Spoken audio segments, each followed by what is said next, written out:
your thoughts on Multiversus, Ah, since I know you've put in much more time than I oh, have. zero. My God, you're getting in charge here. I like this. All right.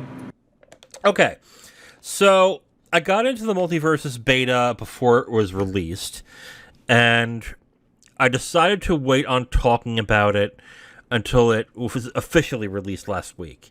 I gotta say, I am pleasantly surprised by how solid the game is and for a free to play game, especially.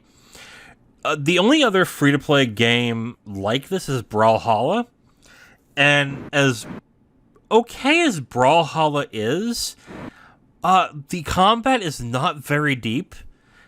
From what I played of it, from what I remember from like years ago, and it also because of it felt like more like a fun party game kind of game where you just have fun with people instead of being really serious and trying to get the best combos and stuff like that.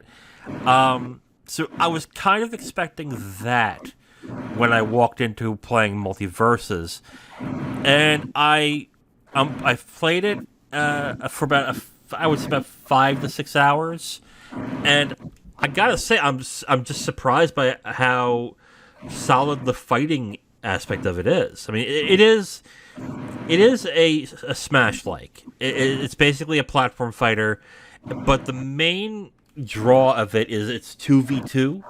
There are 1v1s, and I honestly prefer the 1v1s.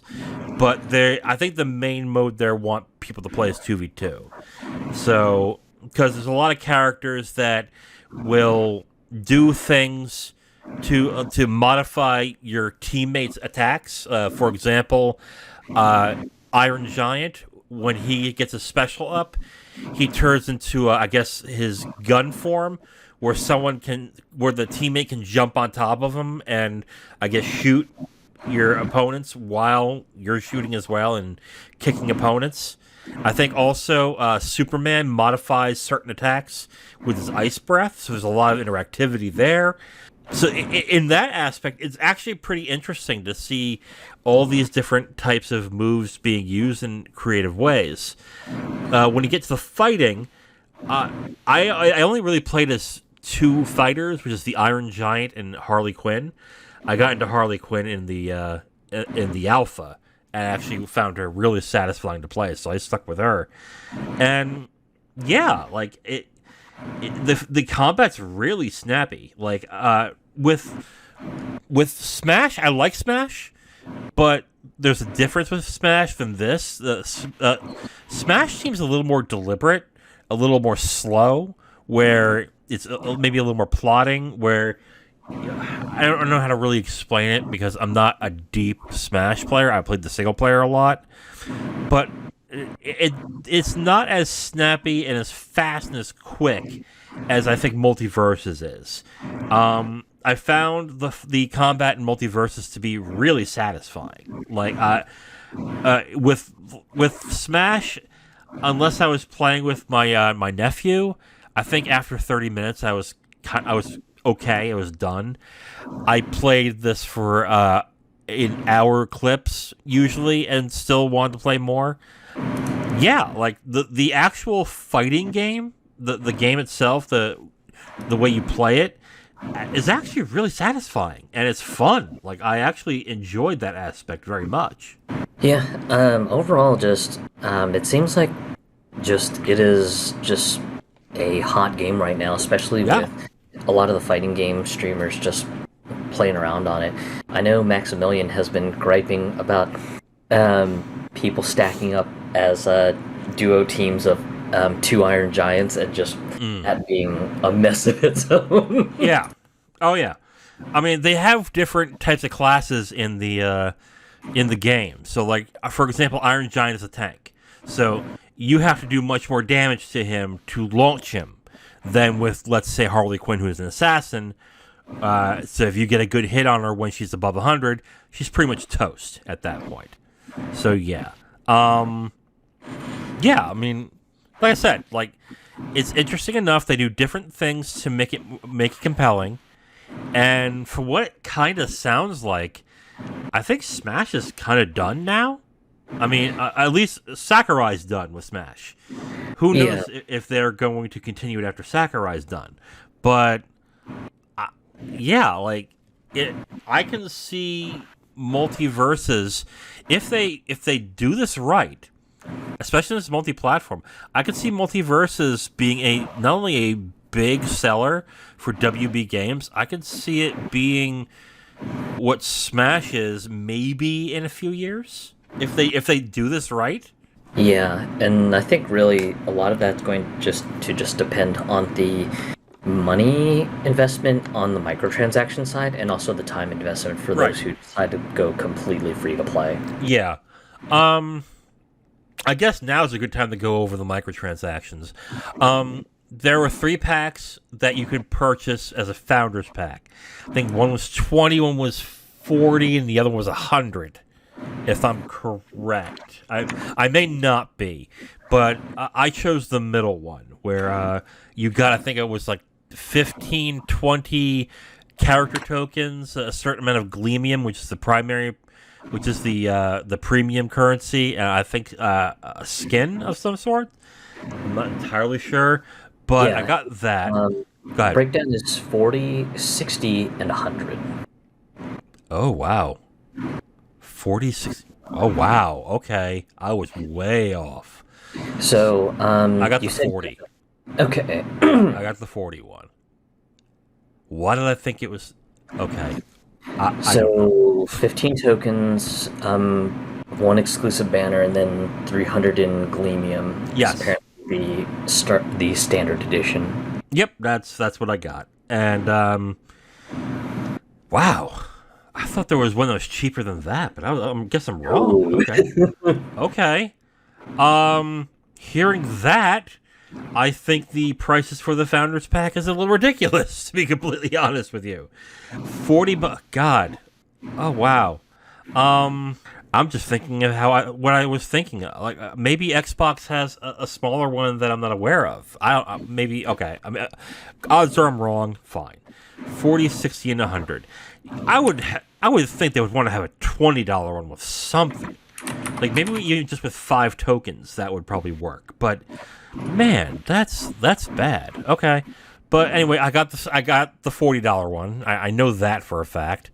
And what they gave you is okay. I mean, I didn't use all my tokens to unlock all characters because I honestly was not that interested in all the characters.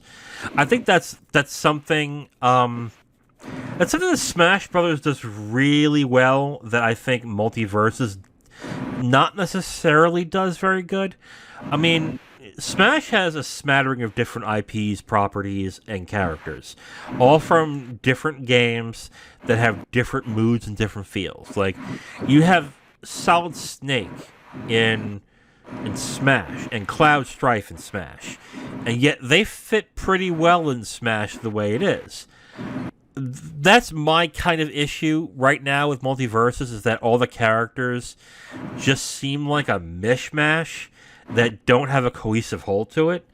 Like, for example, Arya Stark from Game of Thrones is in this game, with Shaggy, Batman, and Scooby-Doo. I know you haven't watched Game of Thrones, right, Zero? I watched a couple of the episodes of the first season and then just sort of dropped it. Okay. So, it's kind of weird to see a character from a show that basically is about copious amount of blood, sex, incest, rape, and all sorts of other nasty things in the show. In a game where it looks like they're kind of catering to a younger audience. So I saw that, I was like, that's fucking weird. So yeah, that is a bit of a juxtaposition now that you mention it. Yeah. At least with, let's say, Solid Snake, there's a silliness to him too. So even though technically Metal Gear Solid is a quote-unquote serious game, you can kind of see him in Smash because he's kind of a silly character in itself. The characters themselves altogether don't fit, like, as a cohesive whole, I think. as to the pricing to the characters that you purchase. They're a bit pricey. I think I wish I had everything up. I mean, do you have everything up for the pricing? Yeah, I'm on the Steam page, and the Xbox and PlayStation listings are exactly the same as the Steam listing. So the next package up is the Deluxe Edition, priced at $60. So 20 character unlocking tokens, one exclusive banner that's classified as a rare, one premium battle pass, one banner that's rated at an epic, and then one ring out effect that's rated at an epic, and then 1,000 Gleanium, and I'm assuming 1,000 is roughly about the equivalent of $10. Okay. $10 for a single character is pretty damn pricey. And well, I was gonna say I don't know what the going rate for the unlock tokens are. see that's what I'm curious about, because I'm not on the game right now. You know what? I'll get on the game right now. Actually, I'll go on to Steam. While I'm waiting for this to load, let me talk a little more about what else is there to really talk about with this, with monetization. They have a system called toasting that I found really strange. Apparently, to say good job to somebody is a token that you have to purchase with gold. Gold is the non-premium currency that you earn. But if you want to, let's say, hey man, good job, you have to use what's called toast in order to say good job. And by doing that, you give them extra gold. However, it costs you more gold to get the item than what you're currently giving. So even if you are, like, in a generous mood and you want to, let's say, toast somebody for, hey, good job being my partner in there, it's going to cost you more money to do that than what you would actually be given. So I think that is weird. And most would probably say, well, then don't do it.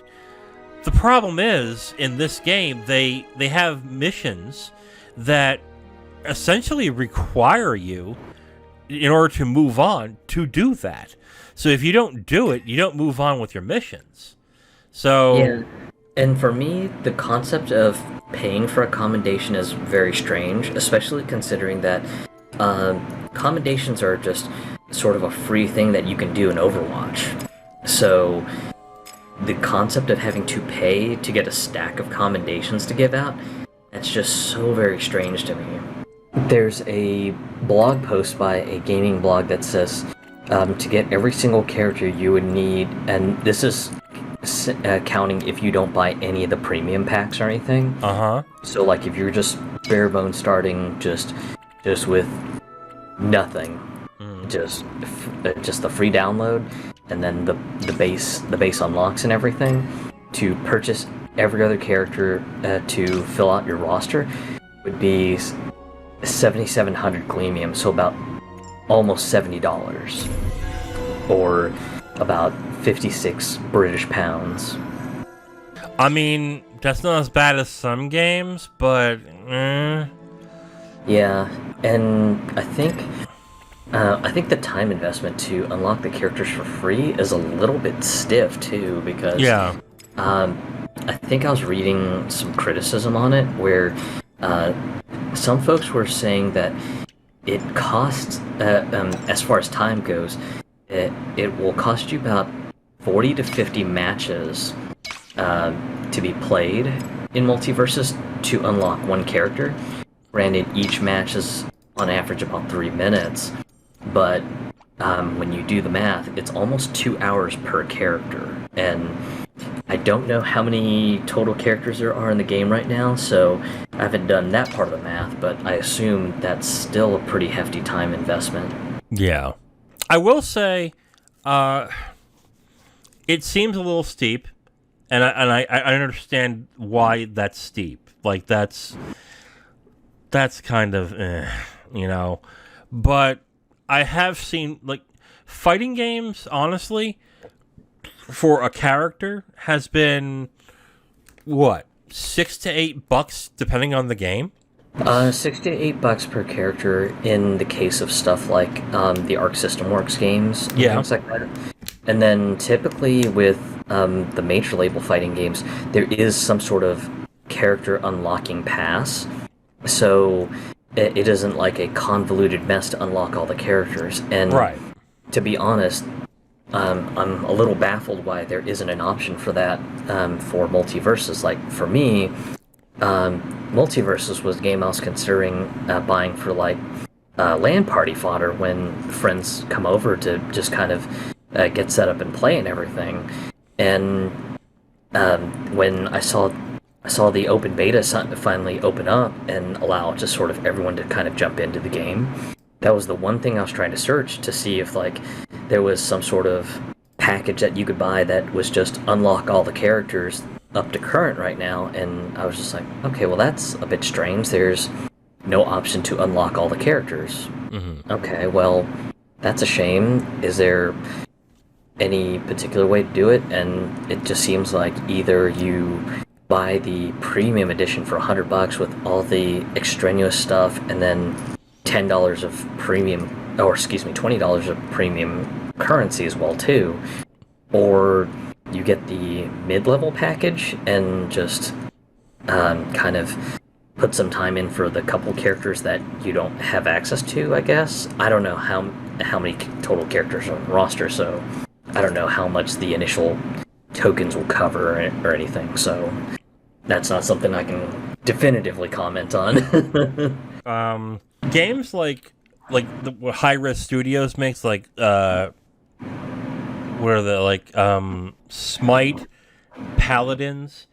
They have those passes where if you pay, let's say, $40 up front, I think it was $30 or $40 for Smite. Like, you get all the characters that are available and the new characters because you're invested in the game, which would have made a lot of sense, I think. Brawlhalla does that too. Brawlhalla, I think I paid $30, and I just get all the characters. I probably will never play the game again, but if I do, all the characters that have been released, they're available to me, which I think is great. But I think something tells me that even though WB owns all these properties, I'm going to guess to get most of the likenesses they had to pay extra for, let's say, a Game of Thrones character or LeBron James. So in order to use those characters, they I guess they're just more expensive to that point. So I'm guessing, yeah, I guess that's why. But yeah, that kind of sucks when it comes to monetization. Yeah. Yeah, like the game's. There's no doubt about it. The game is pricey, but it's not that I want to defend it, but it's not as bad as, let's say, Diablo Immortal. Like, I'm not looking at it and going, oh my god, this is a complete money sink, and it's also predatory to a point where, you know, I just don't even want to put the time in, because if I do, then I'm probably going to have to put more money in to just enjoy the game. I mean, you can, with fighting games, you can choose one character and just play as that character and have a blast. And just fight that way. So that is the option to you if you want it. Overall, so we can move on, I like Multiversus a lot. I think that the actual fighting, again, is solid. I wonder, when it comes to the new characters that are coming out, how different they're going to be. Because I know Rick and Morty is coming out soon. I think it's next week. I'll be interested to see what they do with those two. But like, how different are they going to be? I think is going to be the key question. Because if they just all end up being Smash-likes, or they go to a certain set, because there's different classes, but if all the class characters from that class all feel the same, it's not going to be as satisfying to play them and to purchase each character. So that's my question for like the future of Multiverses. I'd say give it a shot if you are interested in a platform fighting. I think it's really good. But yeah, you don't have to buy all the characters. You just choose one that you want and stick with it. But even if you're like me and you want to be a completionist, yeah, I don't see as to why right now you would want to do that. So, yeah, we'll see. Is what I feel with Multiverses.